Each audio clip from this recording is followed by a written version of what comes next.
Why are work permits getting rejected by the IRCC so much of late?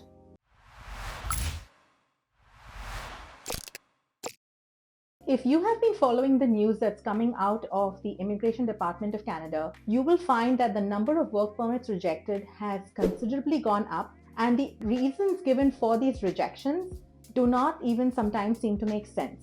Why is it so? Well, there are several reasons, and let's get into what could be the possible factors for work permits getting rejected these days. From speaking with different consultants in the field who work with work permit applications on a regular basis, some of the reasons seem to be the new AI technology that's been deployed by the Immigration Department, that's by the IRCC, seems to be full of glitches, and therefore it rejects the work permit applications prior to the file actually reaching an actual officer's desk. The second reason could be the fact that all of the new recruits that IRCC has employed for the faster processing of their over 2 million caseload, some of them, it's possible that they have not received the accurate training for the files that they have been processing.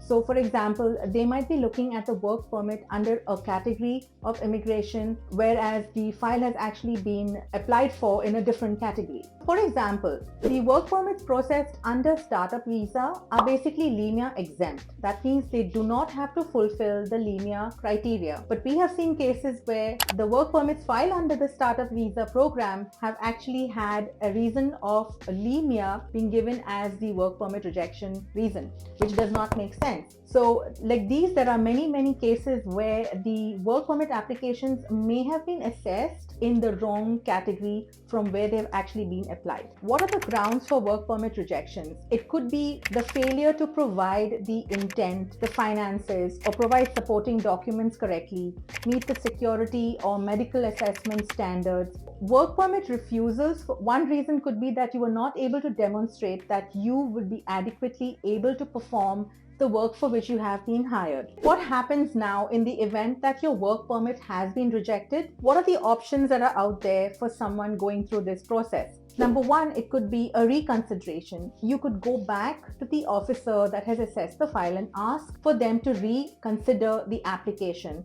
on grounds that you have been wrongfully rejected. Number two, it could be that you request for the GCMS notes through the ATIP. And the ATIP is an Access to Information and Privacy Act, which allows you as an applicant to find out what were the notes that the officer has made in his file when assessing the work permit and refusing to grant the work permit. Third option could be that you could actually take this to an immigration lawyer and proceed to actually have the file judicially reviewed at the federal court. Now, this of course could be a long time-consuming process and of course a costly process as well. So if you have to analyze what are the options you have, look at how much your timeline is and what your cost is going to be for actually reviewing the file in court, and whether it makes sense to actually just go back in the queue and apply for a new work permit. So these are some of the things that we discuss with our clients when these cases occur, and we've been seeing a lot of this lately, sadly.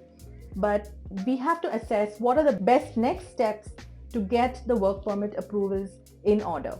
And number four, of course, is that you reapply for a work permit all over again, and that means you start the process as if it's a brand new application. Now, this could be less time consuming than going in for a judicial review, and that is something that you should be discussing with your immigration consultant. So if you have any questions about work permit applications or rejections by the IRCC, please feel free to leave a comment in the comment section. Do subscribe and like our channel for more updates and news on immigration. This is Andrea from Yalla Canada. All the best with your application.